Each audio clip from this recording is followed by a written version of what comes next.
All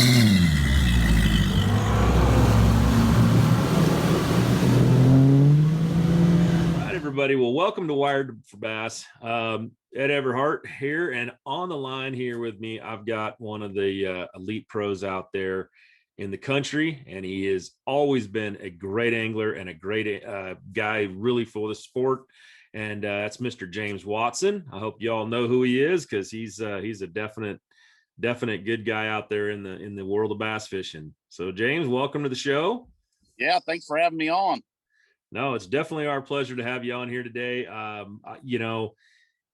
We've been doing a lot of talking about our Western angling and some of the stuff going on out here. And it's really nice to kind of get someone up from another different part of the country, talk about what, bass fishing is and how it is across there. And we're all kind of sitting in that same, spot right now with, the weather transitions and what's going on right now. So it's a good time to talk about, some of the things that you see, you see where you're at and how we translate out here. We're on the West Coast.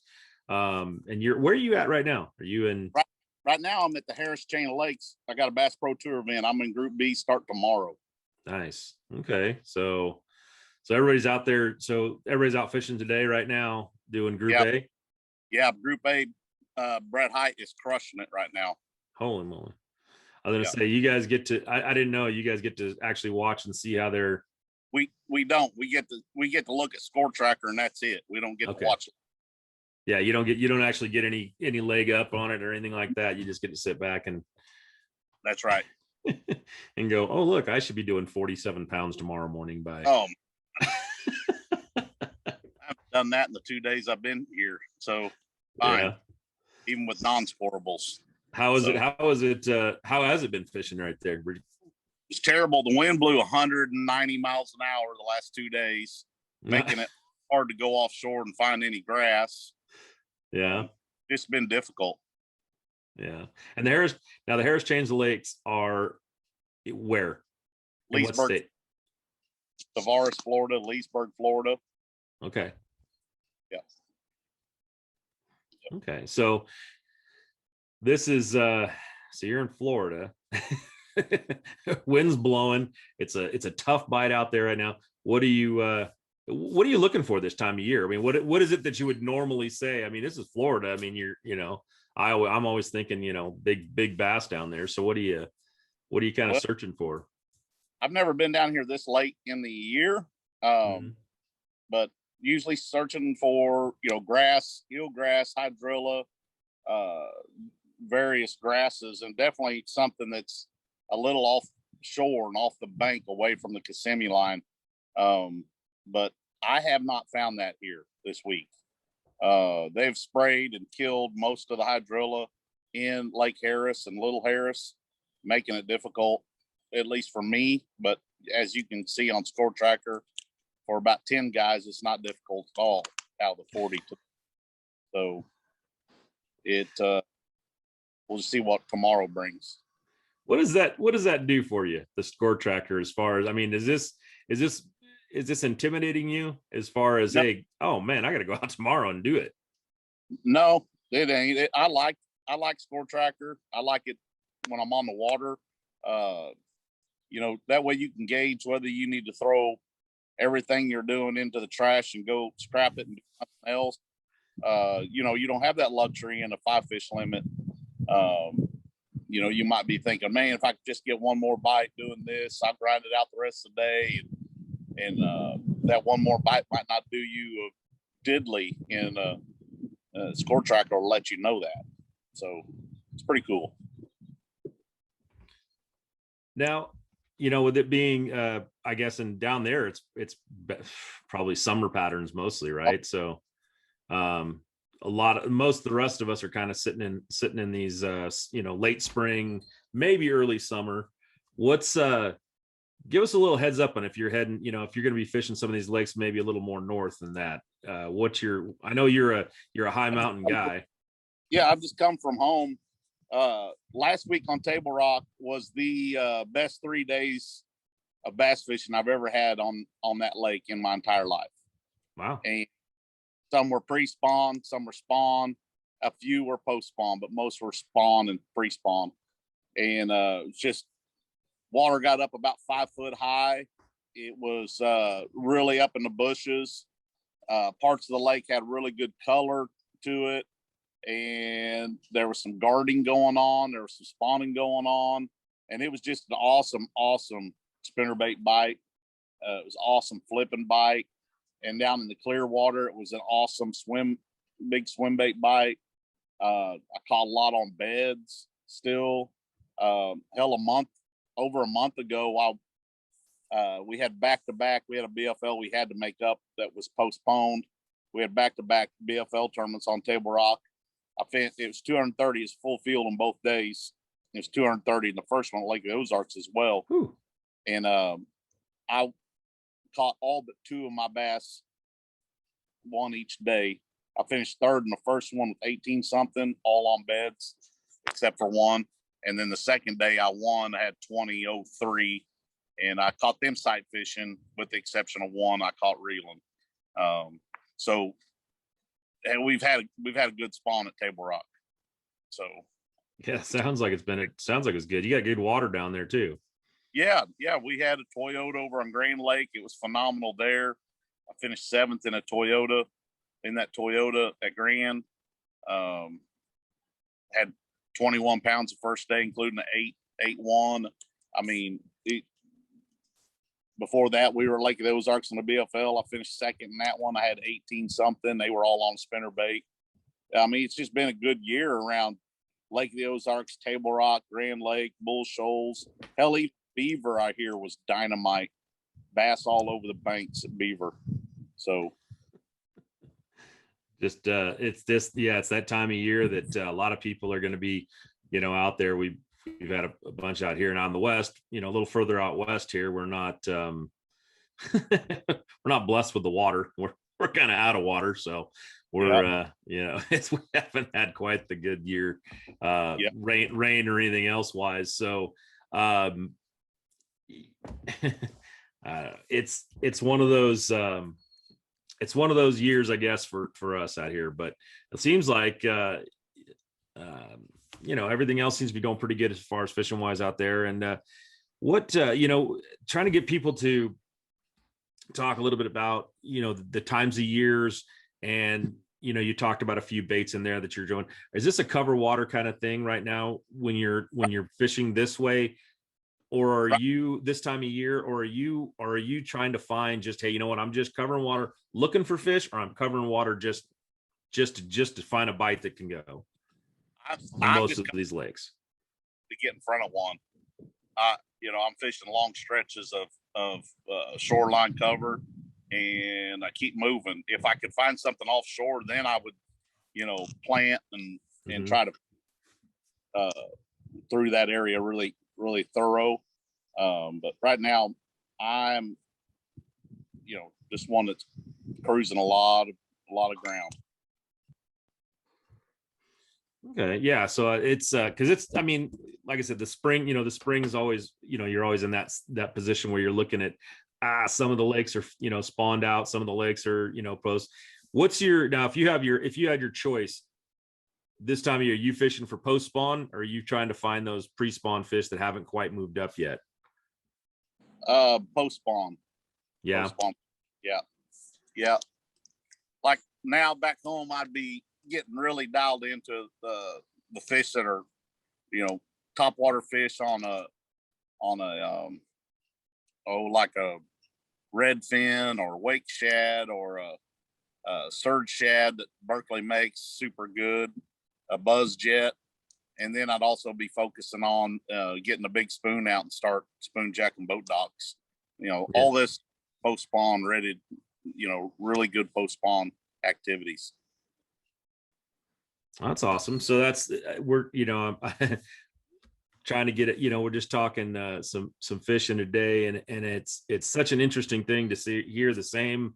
They say bass is a bass across the country, but this time of year, west we're fishing a lot different than that. Even though we're in a lot of post spawn and spawn stuff, but we're a lot of more finessey and and everything, trying to cover these clear water lakes. And here in a spoon is not not something normally I would I would think about this time of year, but it's they start to, is that what they start to set up on the ledges? They start to set up on the boat docks, or Boat dock, yeah. under boat. Oh, sorry. And that's First thing that table rock. yeah. Is it no? And that's like the big spoons, right? You're talking about some of those. No, just my river to sea worldwide spoon, the 1 ounce or the 2 ounce, depending on the 2 ounce is a little bit bigger, obviously. Yeah. If they're on, a 5-inch spoon is big enough. Yeah. No, I mean, that's a good spoon. Yeah. That's, yeah. Out here, we're a little more, I have used that worldwide spoon. It does catch a lot of fish. So that's good. Yep. It's just normally one of those fall things for us, I think, without having as much structure and cover as you have out there. So, Yeah. in the West, you get to fish out this way much at all? Are you in the West? No.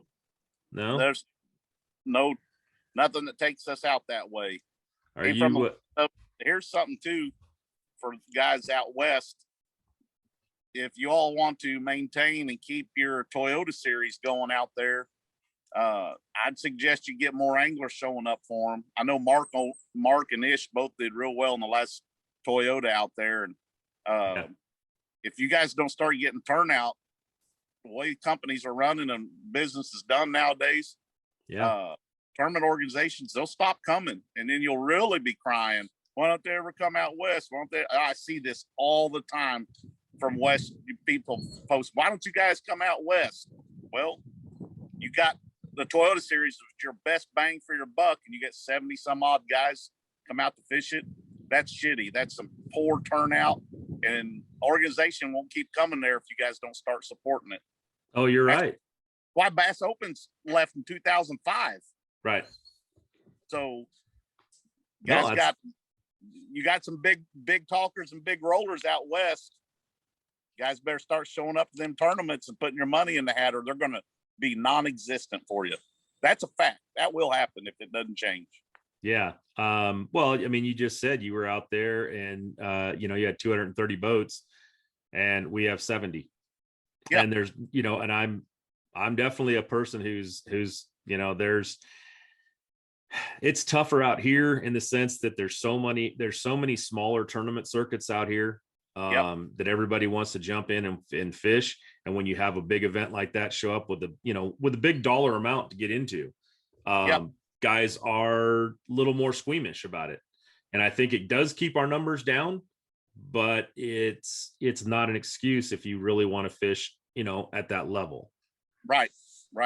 Well, right now there's a Toyota series going on at Lake Chickamauga in Tennessee, and they got over 200 boats in that. So that's a big for a Toyota event. So 200 boats. Yeah. Yeah. Yep. I mean, you say that, and like you said, I think we had it was 71, 72, something like that out here at the one on the Delta. The California Delta draws a 70 boat for a large tournament like that. That's terrible. Yeah. We have a circuit, I don't know if you've heard about out here, called the Wild West. Wild West, yep. And they are starting to, like, our team tournaments are drawing 280, 290. Our other tournaments are drawing some in the 200.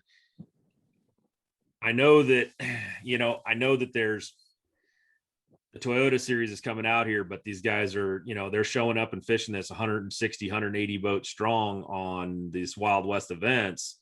And now we have the Apex coming out here. I don't know if you've heard about the Apex series. And at the Apex is the professional tour that's coming out this way. Have you heard anything about that yet? Never heard of it. Never heard of it. Yeah. Okay. It's brand new. This is the first year. We've got a lot of bigger, our Western names are fishing it, Greg Gutierrez's and Ish Monroe's and things like that. They are going to, they're trying to get them out here to fish, but but it's growing. And I fully understand, what you're saying with that whole, keeping those tournaments out there. And it's the reason you guys don't get out this way.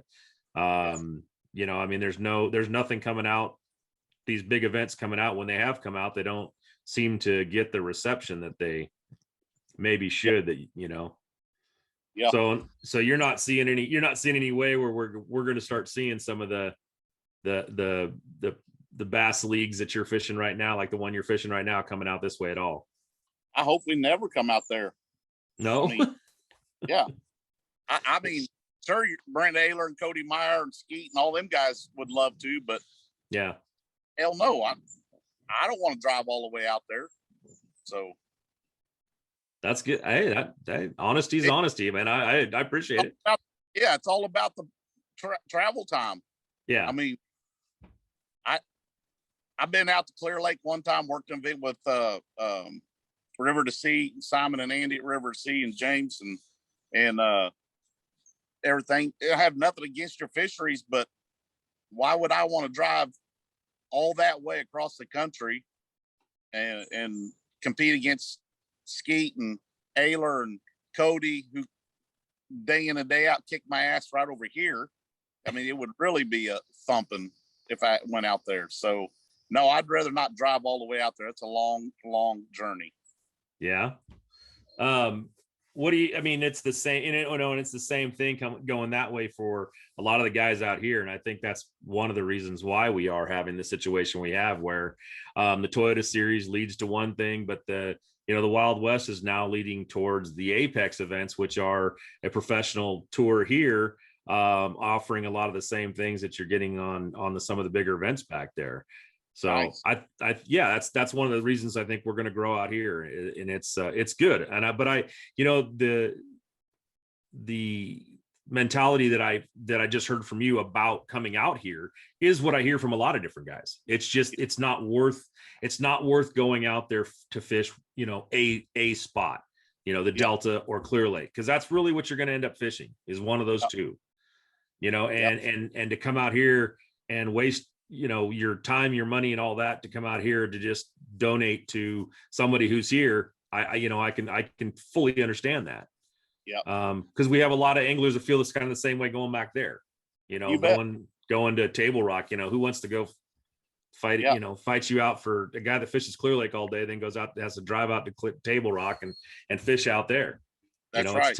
It's tough. Yep. The only way guys out your way will ever really need to come out this way is if they fish one of the the Big Five or the Bass Pro Tour or the Bass Elites, right? Want to get in there, they have to come out this way, qualify through a series. Well, you got the Toyota Series that you can qualify through to get to the Big Five, which gets to the Bass Pro Tour. So so you can qualify out on your side of the right. To make it this way, to make it out there on the big tour. That's our only avenue right now, is basically the Toyota Series. And you're saying we're in a position to lose that opportunity if we don't start getting better numbers. I don't have any facts over that. I'm just saying, with those kind of numbers, if they decide to drop any Toyota Series, it'll be the one that draws the least amount of boats. Right. So you got to remember, it costs the organization a lot of money to put those events on. Yeah. And there is a breaking point on the number of boats that have to fish in order for the company to break even and start being profitable. So no, I fully understand. Yeah, I get that. I mean, it is a thing out here. The West has, for a lot of years, has complained about, oh, nobody ever comes out here. But then there's been a couple that have come out and tried to get some things going, and it doesn't take. Yep. I think some of that is the fact that maybe we don't have a lot of people out here that want to fish, at the same level you're fishing. I think there's nothing wrong with that. The only reason I can fish the level that I'm at, in full transparency, is because I had the money to do it, and I had the time to not work. So I wouldn't be fishing at this level had I not had the money to do so. So it's expensive. Yeah, I was gonna say, this is not a cheap sport to get into right now, and I think that's one of the topics that's really out there, is the finances behind, this fishing. And, I talked to you a little bit about the, the youth coming up in this. And I'd like to talk, ask you a little bit about what you think it takes for someone coming into this sport that does, say, hey, I want to be a professional bass fisherman. What am I looking financially? I mean, I'm looking at you right now, and this is, nothing to say about nothing, but you're sitting in a campsite with a trailer and not in a 5-star luxury hotel with, Yeah. like maybe Tiger Woods would be. Well, that's what I got. And this is a luxury, right? Item. Again, I sometimes I'll pull my boat. I'll stay next to Mike and Stacy McClellan. They're kind enough to let me use their dually that they pull their camper with.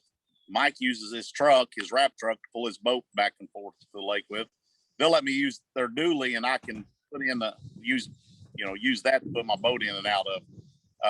I enjoy RVing and using the camper because all my stuff's in it. I sleep well in it.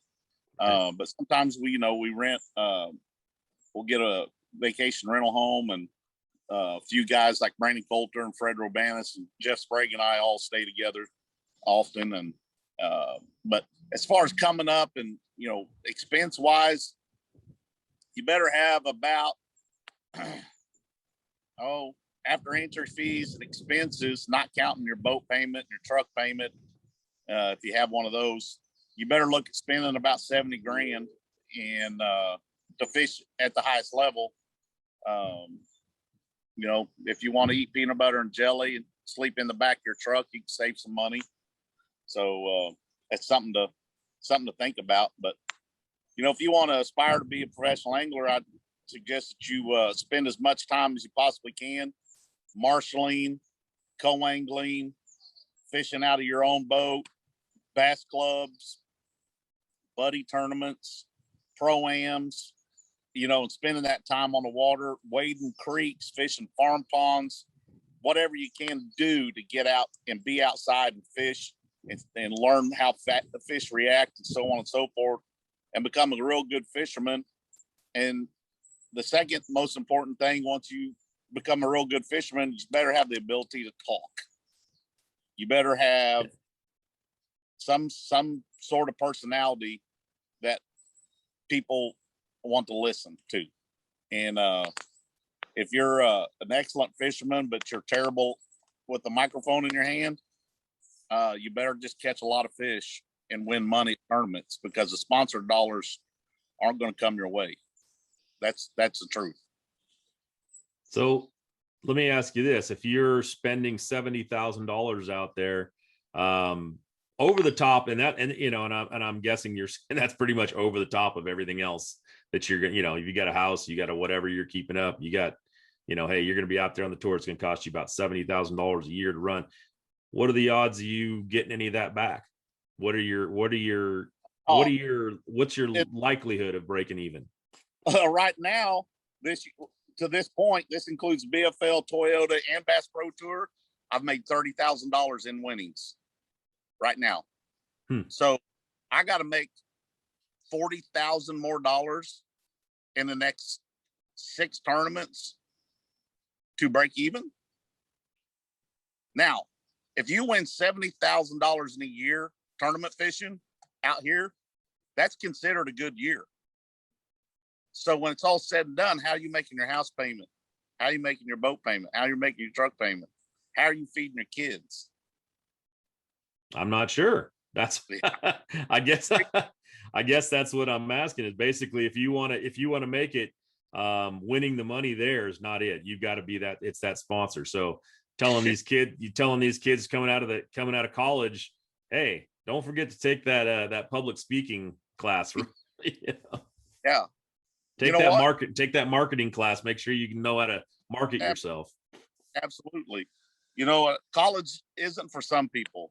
If right. you're, I have nothing against college, but I think it's overrated.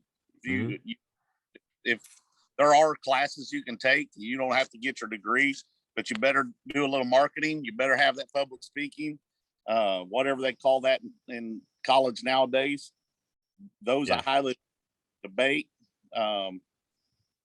Those are some of the things that you look at, but marketing and advertising and stuff like that is really has been my niche, and that, you know, it helped me be successful in the real estate business, and it carried over right over here to the fishing industry too. And that's really where we're going with all this, right? I mean, as much as Right. you know, you would love to be, oh, hey, I'm a, you know, I'm a professional bass fisherman. I go out and catch fish all day. That's what I do, and that's how I make my money. The reality of it is that that's only what 25, maybe 30% of what you actually get to do. The rest of it is, hey, I want to make a living. I got to pay the, you know, keep the kids happy, and I got to keep my, you know, keep my my Yep. everything kind of coming in. Well, you know, that marketing and advertising is definitely where you're going to end up being in this sport. You know, I see things, you know, like the